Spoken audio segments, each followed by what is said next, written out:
Okay, so I'm making this follow-up video to my thoughts on the Netflix dilemma because a great deal of you seem to be misunderstanding what I said or outright ignoring it. First, let me start by explaining what exactly an existential crisis is, because that seems to be where the miscommunication is coming from.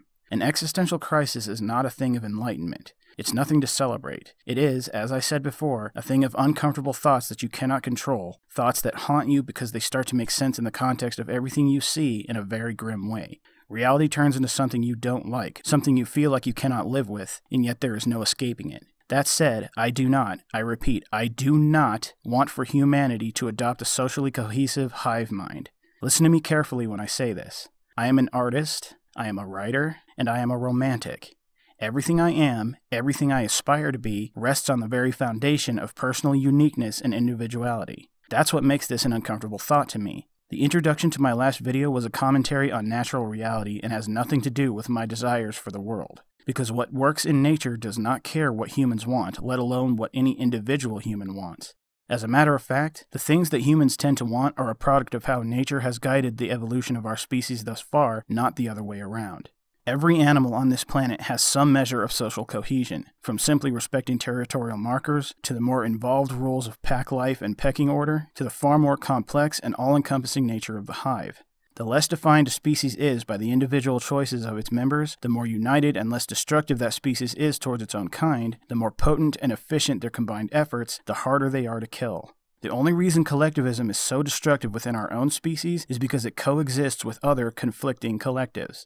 The collectivism of an ant colony is based on objective scent trails. The collectivism of humans is based on subjective and arbitrary things like standards of morality and government. And that's where the danger seeps in. Not in any danger inherent either in collectivism or individuality, but in how they tend to not play well together in massive populations like ours. The sort of social cohesion our species has evolved is ideal for maintaining small tribes, not massive nations under abstract systems of law. People can be easily coerced into believing virtually anything for any reason if presented the right way, and when enough people follow an idea, whether what they want for the world is right or wrong, they gain significant muscle and a real ability to force their ideals on the world. Needless to say, when two conflicting ideas with large followings come into contact with one another, that is where impending danger turns into real damage. I'm going to use this particular commenter from the last video as an example. I'm not going to go over my entire argument with him here, as it's there for anyone to see. Suffice it to say that he takes issue with me having said that the Jews were targeted during the Holocaust without reason or logic. He seems adamant in defending the public outcry for their extermination based on the history of their exile across Europe in preceding centuries and the resulting stereotype that has followed them for thousands of years. Luke, you say that there were reasons they were targeted. And by reasons, I'm assuming that you mean valid reasons. Or in other words, reasons with a basis in reality. Because that's what I mean when I say reason, which is the word I actually used, not reasons. And if that isn't what you mean, then there is no argument to be had here. Saying you killed someone because the voices in your head told you to do so is also a reason. But just saying it doesn't make it valid. A person killing someone in self-defense, or simply to take their money in their wallet, these are valid reasons, whether or not they are condemnable. A person killing someone because their God told them to, or because of a fucking rumor they heard, or because of a societal stereotype, these are not valid reasons. So by saying that they had reasons to do what they did, you are saying that the very definition of being a Jew is constrained by something to do with the financial crimes you list, making each and every Jew, from the cradle to the grave, guilty of it simply by declaring themselves Jewish or being declared Jewish at the time of their births. An unassailable reason that makes each and every Jew persecuted, deserving of what happened to them, regardless of what variation their ages, occupations, personal life choices, or holy text interpretations would put on that definition as we observe it in reality. If you cannot show me such a thing, then the reasoning that was used to persecute all Jews was based on a stereotype that does not apply to all Jews, and is therefore not a valid reason with a basis in reality. And as far as I'm concerned, Luke, this conversation is over until you can provide me such a thing. You and your apologetics are not worth wasting another second of my time.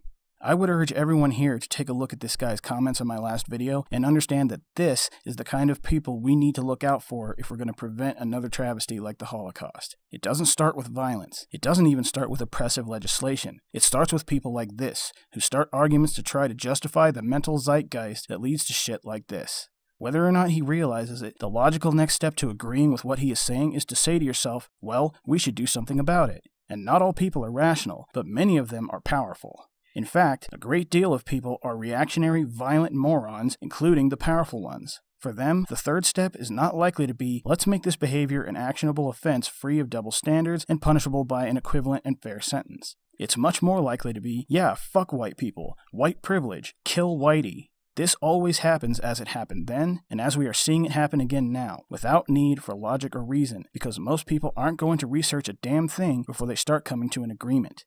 Groupthink is comfortable, it's easy, and like I said in my first video, the only thing needed is agreement. Any consolation at all to your conflicted moral standards, valid or not, to lubricate the transition between outrage or desire and action. The human brain is capable of all manner of mental gymnastics to justify damn near any behavior and defend itself from blame or accountability, and that is what makes this such an uncomfortable thought.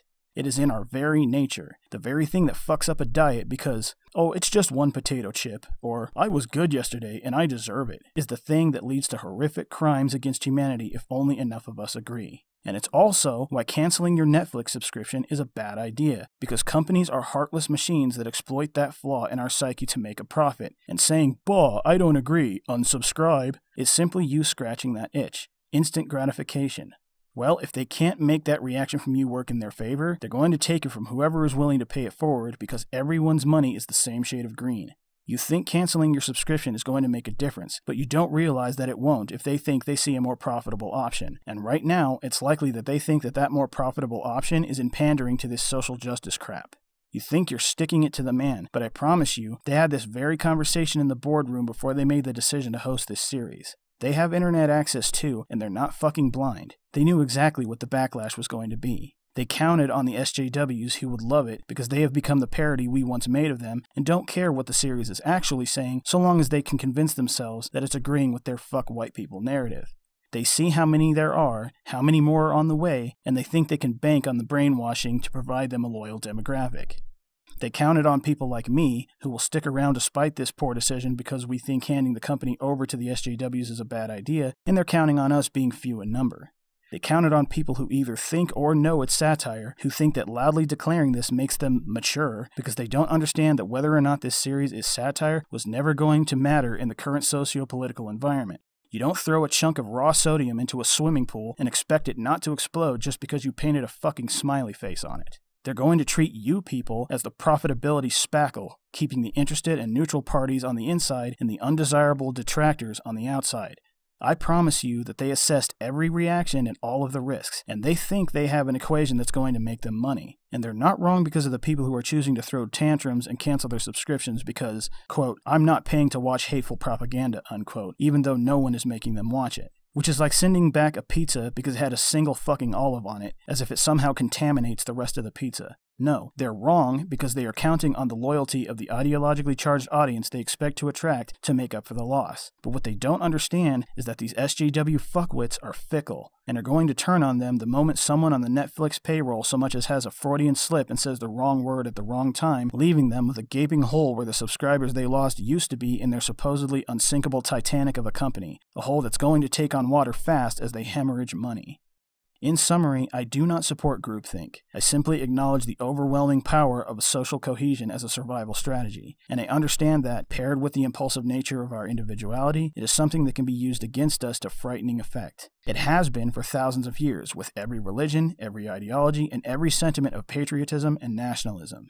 I do not like the fact that this is a weakness, but it is a weakness. That is a historical fact. And I do not like the fact that collectivism seems to be a strength in biological evolution, but it has made the ant one of the most durable and formidable superorganisms in nature. So I'm sorry, but if we came into conflict with a species at or above our level of individual intelligence and technology, but with this level of social cohesion, we would not stand a chance in hell against them, if for nothing else than the strategy of divide and conquer.